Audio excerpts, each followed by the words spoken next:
Hello, I'm Peter Marsh, and welcome to another video of Aether and ATX. You know, making these videos has been extremely helpful for me because I usually write out a script, and you can find that script on my Substack. There's a link to it in the video below. But I write out a script, and I write very detailed notes about what I'm going to talk about, and then I just try to remember that script so I can make these videos. And like I said, you should go on my Substack and check out what I've written because there's a lot more detail in there than what is in each of these videos. But as I write out these scripts, they're basically excerpts from my journals that I've been writing, where I've been like kind of keeping track of the changes in my life, things that have happened. Do you guys like my Robert Pattinson air freshener? I kind of love it. Yeah. Anyway, in the fourth video, I talked about limiting beliefs, and I talked about how they affect our reality around us, right? We've grown up having certain experiences, we've interacted with certain people, and we, based on those negative experiences and positive experiences, we have a view of reality, and it's made the 3D tangible world around us. So in my last video, I talked about how I traced some of my limiting beliefs all the way back to their sources, and then I started to rethink everything in my life. It's been very positive since then. And I wanted to expand upon that and talk about how other people influence us so much. I know for me, other people influence me so much. Like one thing that I've been told by people very close to me is, oh, you worry too much about what other people think. And I think that comes from this limiting belief that I've had for, the majority of my life. So let's talk about when we're growing up and developing. And this is kind of a continuation of the previous video. When we're growing up, when we're an infant, before we're even born, right, we're having experiences in the 3D tangible world, right? We are experiencing things through our senses, and our brains aren't developed enough yet to understand what is going on, like what is happening. We don't understand the concept of this 3D tangible world. We're just affected by it, and it creates an emotional response. Now, when we're in this infant stage, when we become a small child, right?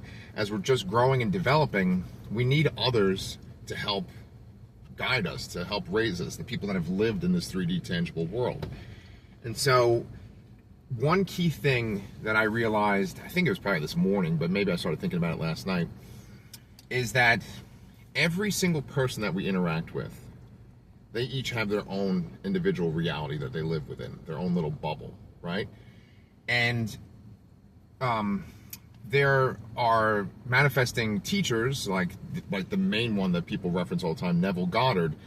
He says that everyone that we interact with is just essentially ourselves pushed out, and they represent a part of us. I think there's some truth to that, but I have my own take on it.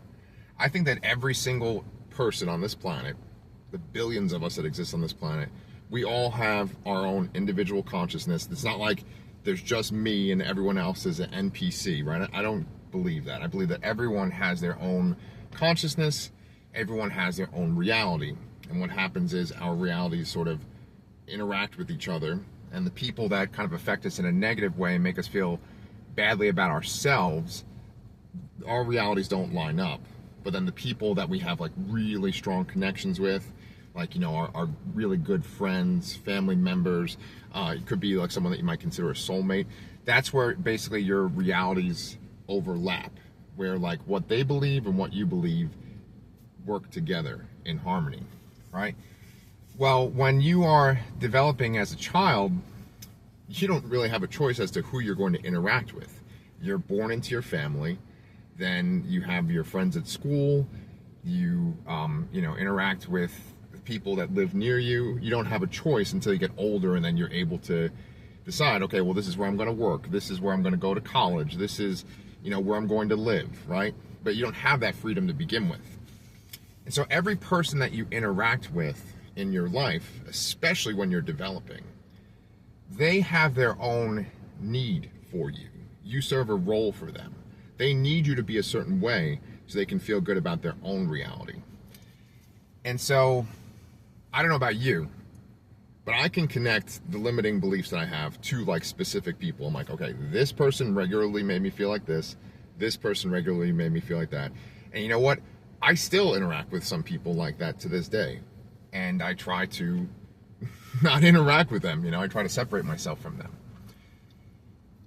Because we have to fill a certain role for these people, they are always reinforcing specific beliefs within us, right? So I was able to trace it back to basically 10 people that I've interacted throughout my life. I've interacted with them, and then some of them I still interact with today, right? And then I thought to myself, this actually helped me get rid of this limiting belief. I thought to myself, I was like, holy shit, 10 people out of let's give it a round number, 1,000 people. In my 42 years of life, let's say that I've directly, regularly interacted with 1,000 people over the course of my 42 years of life. This includes co-workers I had at my many jobs that I've had. This includes people that I went to school with, friends that I've made, girlfriends that I've had, people that I've helped create, like my children, right? All these different people that I've interacted with. Let's just say that I've interacted with 1,000 people. Could be way more than that, could be way less, but I think 1,000 is a good number. So out of those 1,000 people, 10 people were frequently reinforcing these negative limiting beliefs, right? Just 10 people out of 1,000, that's 0.01%. And yet the influence of these 10 people has impacted me so much that I view my world in a certain way and I react to things in a certain way just because these people reinforce these beliefs.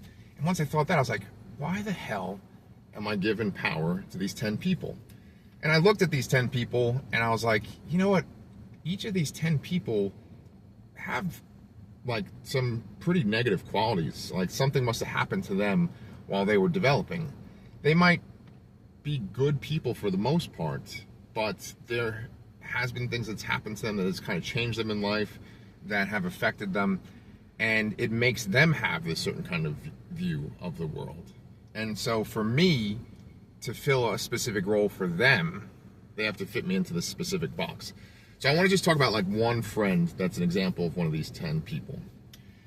When I was tracing back my limiting belief, I was thinking to myself, I never want to give myself credit for the good things that happen in my life. When I think about the good things in my life, like the successes I've had, the happiness I've had, I've always thought to myself, oh, this is some kind of fluke. There's, I got lucky this time. It's supposed to be this upsetting life, and I somehow tricked the system, and that's why I have this good thing, right? And so, I never give myself credit for the good things in my life. I always think, well, you're really lucky to have that now, and you could lose it in a second. I know a lot of people that have this feeling. There's this feeling of when life is going good, you have this sense of, oh, well, when is the other shoe going to drop? When is it going to go back to being negative? Now, another quality that I have that's connected to my limiting beliefs is that I get really upset or act super awkward when people give me compliments. I start squirming, I start making self-deprecating jokes, and it's because I don't believe the compliments that people are giving me, right? I'm like, nah, they're just saying that because they're just programmed to kind of say that. They're just saying that because they want me to feel good. They're just saying that because they want something from me and they're tricking me. I have all these negative thoughts when people are telling me positive things. So I want to know, where the hell does that come from? So bringing this all back to that one friend, he was a really good friend. He helped develop, he was almost like a mentor to me, and he took me under his wing, and so much of my personality is influenced by this one guy. But I realized that when I would interact with other people around him, he would kind of always have this same reaction.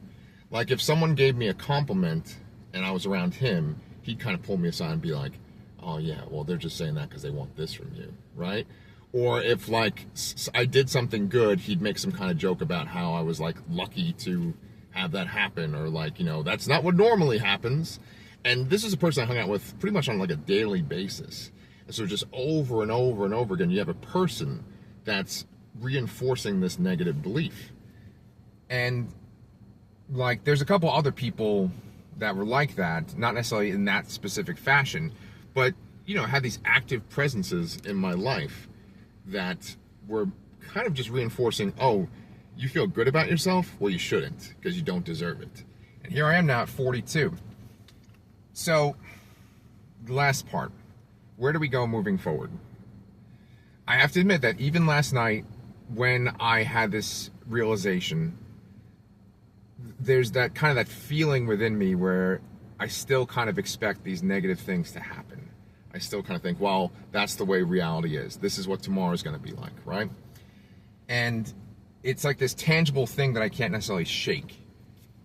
What I have been doing to try to shake that feeling is I think about Bashar, and I think about his teachings, and he talks about how when you see a pattern in your life, right?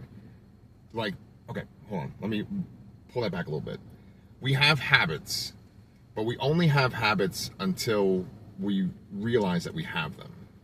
Once we realize that we have them, we can make the choice to keep doing them or not do them, right? And then Bashar takes it even further and asks the question, well, why are you choosing to do this? How does this serve you to have this habit?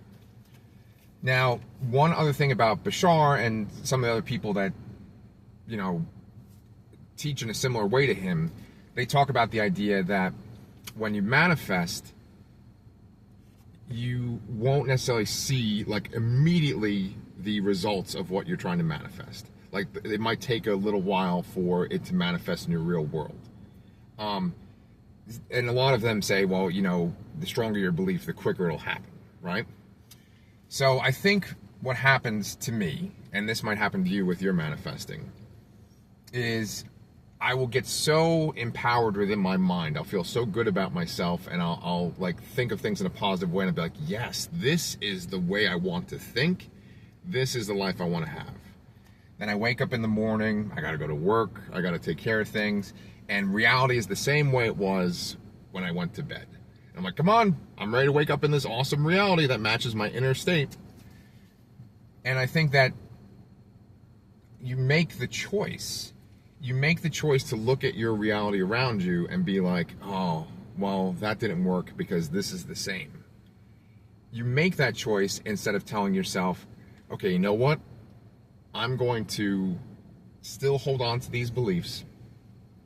And then what happens in my 3D tangible world is going to reflect these beliefs. It's not easy, but sometimes you have to make choices that are going to make your life more challenging. And in this case, the idea of believing that how good I felt and like how kind of free I felt of these limiting beliefs is going to affect my 3D tangible world. I just need to have the patience and the belief that things are going to change. That's not an easy thing to do, to have that patience and to hold that belief for so long. But I mean, what's the alternative? Is the alternative to just accept the way things are and to go along with beliefs that were put on me by people that they themselves had serious issues and like affected my development? No. I'm going to, you know, take what I've learned, take the work that I've been doing, the stuff that I've been writing and journaling, the changes I've made in my 3D tangible life, and I'm going to believe in it and believe in myself, and then the 3D tangible world is going to reflect it. All right, that is me on my soapbox this morning. Thank you so much for watching. I hope that this was helpful for you, and if you haven't subscribed, please do. I'll see you guys real soon.